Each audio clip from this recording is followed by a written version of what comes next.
Et si votre ombre était la clé de votre lumière? Bonjour et bienvenue sur ma chaîne YouTube. Je suis très heureuse de vous retrouver aujourd'hui dans cette vidéo. Je souhaite la bienvenue à tous les nouveaux abonnés. Merci de nous avoir rejoints. Je remercie mes fidèles abonnés d'être là. Et si vous ne me connaissez pas encore, mon nom est Catherine, je suis coach en charisme et j'aide les femmes en particulier à gagner en confiance en elles, à construire leur estime d'elles-mêmes, à oser rayonner, s'épanouir et de ce fait à devenir plus charismatiques.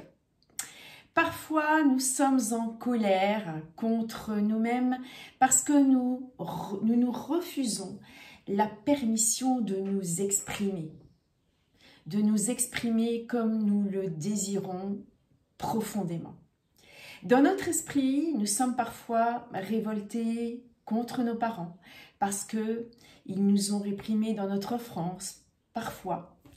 En réalité, nous nous en voulons parce que nous perpétuons cette répression. Tout se passe comme si il y a très longtemps, quelqu'un nous avait mis en cage et que bien que la cage ait disparu, depuis des années d'ailleurs, eh bien, on continuait quand même à se battre contre des murs imaginaires. La cage est constituée de nos limitations. Des limitations que nous nous imposons à nous-mêmes, du doute à l'égard de nous-mêmes et bien évidemment de nos peurs. On nous a enseigné qu'il n'était pas tâche facile de réaliser nos rêves. Et il ne nous est pas venu alors à l'idée qu'il était encore bien plus difficile de vivre jour après jour avec la conscience que nous ne les réalisons pas. La réalité est que si on ne s'occupe pas de guérir de notre passé, il en vient à détruire notre vie. Il détruit les cadeaux qui nous appartiennent en propre. Il détruit notre créativité et il détruit nos talents. On vit dans l'enfance ou à l'adolescence des situations qui nous blessent et qui peuvent nous créer un trauma. Souvent, la tendance, c'est de les catégoriser et de mettre des étiquettes dessus. On va dire, j'ai vécu une blessure d'abandon, de rejet, d'humiliation, de trahison. La tendance, le danger est de, sans s'en rendre compte, de s'enfermer dans ces schémas et d'en faire notre identité. Une identité qu'on se donne par rapport à nos blessures. Quand on vit une situation qui est blessante, que ce soit l'abandon, le rejet, la trahison, l'injustice, le ressenti finalement est le même. Quand on se sent abandonné, on se sent aussi rejeté. On se sent aussi en situation d'injustice. On se sent trahi dans la confiance qu'on avait donnée à l'autre. Nommer ces blessures est important, bien sûr, mais le plus important est de comprendre et d'aller à la racine, de guérir. Comment une blessure naît-elle en nous? Prenons un exemple.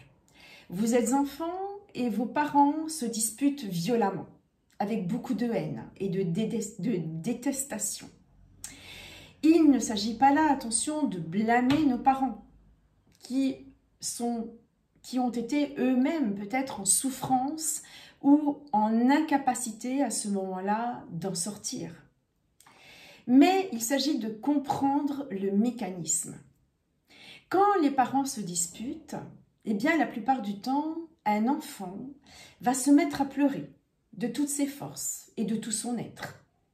Si la dispute continue avec violence, eh bien, en tant qu'enfant, j'ai la sensation de ne pas être entendu, d'être rejeté, abandonné.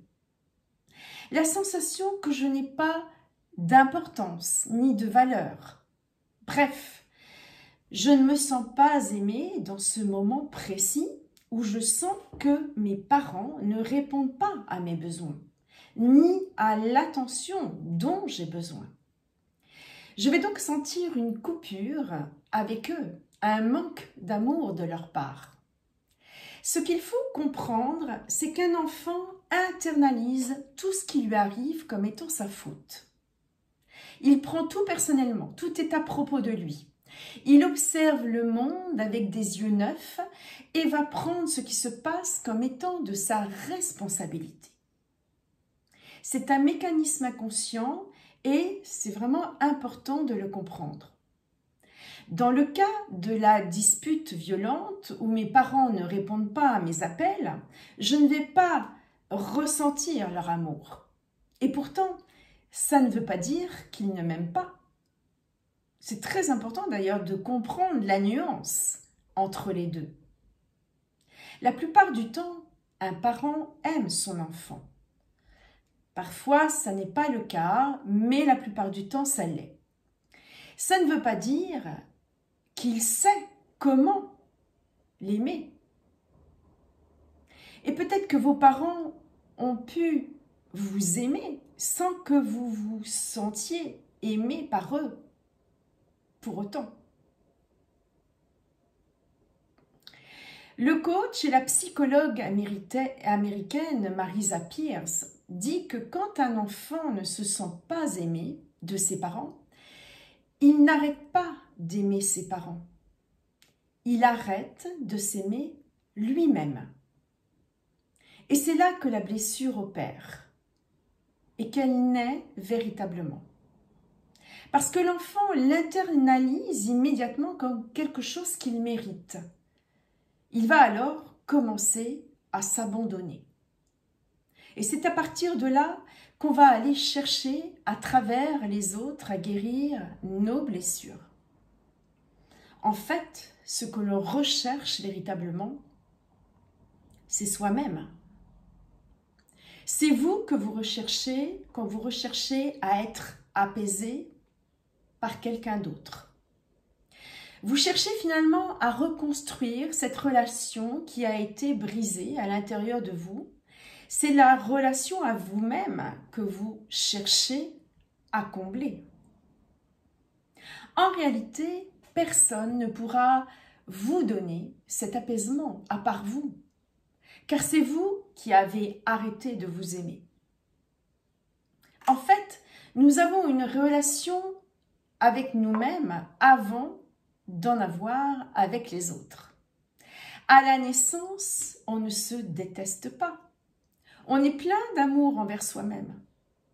Mais avec la vie, au contact des autres, des parents, de certains professeurs, au fil des expériences, vous avez peut-être commencé à vous rejeter, à vous abandonner, à vous trahir. La clé est en vous. Il est inutile de chercher un apaisement à l'extérieur et il n'y a que vous qui puissiez vous le donner. Peut-être que certaines personnes peuvent anesthésier votre douleur temporairement, mais cela ne fonctionne pas sur le long terme. Et surtout, vous vous sentirez toujours dépendant des autres pour vous donner cette réassurance, ce réconfort que vous cherchez peut-être. Mais ne vous laissez pas enfermer dans cette posture de victime. À un moment donné, si vous vous êtes sentie impuissante, victime, dans une situation qui vous a blessé, et j'ai cité par exemple celui de la dispute parentale violente, mais des traumas, il en existe beaucoup d'autres, hélas. Le problème est d'entretenir cette posture de victime à l'âge adulte et d'entretenir le discours de la personne qui a eu des blessures. Il ne s'agit pas, évidemment, de remettre en question vos blessures, ni le fait que vous ayez été victime à un moment donné de quelque chose ou de quelqu'un. Mais il est important de voir ces blessures comme des blessures du passé. Rester dans ces blessures, c'est rester dans la victimisation de nous-mêmes, sans s'en rendre compte. Ne nous sentons pas bloqués dans des situations qui nous déclenchent émotionnellement. Ce peut être des mots, des phrases, des situations tout à fait banales dans notre quotidien ou dans notre relation avec les autres qui vont aller réveiller en nous ces traumas, ces blessures du passé. Et à ce moment-là, on se retrouve à nouveau dans cette dynamique de se sentir impuissante ou victime. Ou encore, dans une dynamique de devoir prouver aux autres qu'on a raison, qu'on a de la force, de la ressource intérieure. Et on va sans cesse être en combat avec le monde extérieur, mais aussi avec nous-mêmes. On se garde dans ce statut de victime de manière inconsciente. On peut l'entretenir tous les jours, pendant des semaines, des mois, des années. La réalité est que vous n'êtes pas une victime. Vous avez vécu une situation où vous avez été victime. Elle a duré quelques heures, quelques jours, quelques mois, quelques années. Peut-être, mais aujourd'hui, vous n'êtes plus une victime. Dès lors que vous le décidez. Il est très important de sortir de ce mode-là pour vous affranchir des douleurs, de ces blessures dont vous essayez justement de vous libérer. Il est essentiel de s'affranchir de la croyance et du ressenti d'être une victime. Vous avez deux solutions. Quand vous avez vécu un trauma, soit vous pouvez vous identifier à ce trauma, à cette blessure, lui donner tout votre pouvoir, lui donner le pouvoir de vous contrôler et de contrôler votre vie. Et inconsciemment, d'ailleurs, confirmer que ce trauma, eh bien, vous avez mérité de le vivre, par exemple en vous auto-sabotant. En vous gardant dans ce statut de victime, en racontant des histoires à propos de ce trauma, à vous-même et aux autres, en expliquant et en justifiant qu'à partir du moment où vous avez vécu ce trauma, vous êtes comme vous êtes aujourd'hui, que vous ne pouvez pas changer et que c'est comme ça. Donc c'est en réalité, du coup, ce trauma qui vous définit, puisque vous lui donnez tout votre pouvoir. Prenez conscience qu'en faisant cela, vous donnez au trauma le pouvoir de définir votre vie, de définir qui vous êtes, de définir ce que vous allez vivre et ce dont vous êtes capable. Car effectivement, on en arrive à créer dans notre vie des situations qui nous font la continuelle démonstration de nos traumas et nous fournissent la preuve que nous ne sommes pas à la hauteur de nos rêves.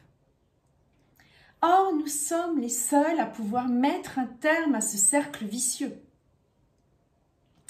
L'autre solution, c'est de reprendre notre pouvoir, de ne plus laisser ce trauma diriger notre vie en nous posant une simple question. Qu'est-ce que j'ai appris et comment est-ce que j'ai grandi de cette expérience ? À un certain niveau, c'est nous qui suscitons les leçons que nous devons apprendre au cours de notre vie. Car de chaque incident, si horrible soit-il, recèle un cadeau pour nous. Pendant longtemps, j'ai laissé mes traumas mener ma vie. Ça se traduisait par une anxiété généralisée, un perfectionnisme maladif, et plus tard, la peur de ne pas être aimée. C'est comme ça que j'en suis arrivée à choisir des relations qui me détruisaient.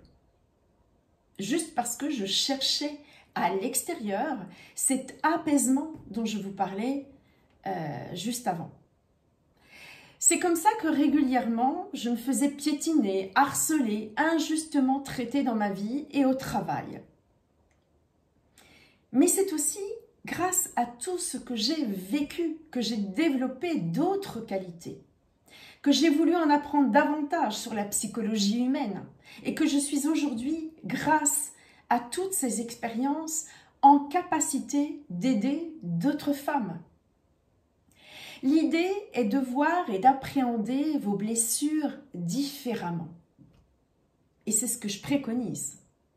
Et c'est ce que préconise d'ailleurs Debbie Ford, qui est la créatrice du mouvement The Shadow Process, où elle enseignait comment guérir de ses blessures intérieures et comment créer une vie au-delà des limitations du passé. C'est en vous-même que réside la force vous permettant d'avoir une vue claire sur votre passé et vous permettant de réintégrer les aspects de votre être dont vous vous êtes départis. Au lieu de vous répéter que vous avez une blessure d'abandon, de rejet, d'humiliation, changez de perspective, changez la manière dont vous parlez de vos blessures. Faites-en une énergie créatrice puissante qui va vous permettre d'attirer une nouvelle réalité. Il est quelquefois plus facile de se prendre pour une victime, mais cette perception négative vous assure d'une chose, c'est qu'il vous assure que rien ne changera pour vous. Nous devons choisir des interprétations qui nous font avancer, plutôt que de nous laisser abandonner et démunis. Plus vous prenez conscience des cadeaux de la vie, plus vite vous pourrez choisir votre propre perspective sur tout ce qui vous arrive. Des événements tragiques surviennent pour beaucoup d'entre nous. C'est malheureusement le lot de la vie. Cela prend du courage de nous fortifier à travers ces événements. Mais lorsque nous utilisons ces occasions pour nous développer, elles se transforment en bénédictions. Ce qui nous fait défaut, souvent, c'est le courage d'assumer notre droit à l'erreur et notre responsabilité. Nous avons peur d'être imparfaits, peur de prendre conscience que ce que nous détestons chez les autres, c'est précisément ce que nous détestons chez nous. Nous craignons que l'éclat de notre magnétisme nous condamne à l'isolement, particulièrement quand nous voyons autour de nous de la médiocrité, surtout en ce moment. Nous avons si peur d'être rejetés que nous dilapidons nos plus précieuses richesses juste pour nous fondre dans l'environnement. Reprenons notre pouvoir. Reprenez votre pouvoir. Assumez votre lumière. Votre lumière ne vient pas de la perfection. Elle vient de votre courage d'être entière, entièrement vraie, entièrement vivante. Ne marchez non plus contre vous, mais avec vous. Vous êtes prête à rayonner quand vous comprenez que ce n'est pas malgré l'ombre que vous brillez, c'est grâce à elle. Si vous avez envie d'y voir plus clair sur votre propre chemin, n'hésitez pas à prendre un rendez-vous éclairage avec moi. Le lien est juste en dessous de cette vidéo. Pour l'heure, je vous remercie de m'avoir écouté. Merci de liker et merci de vous abonner pour m'aider à faire grandir cette chaîne. À très vite pour une prochaine vidéo. D'ici là, portez-vous bien.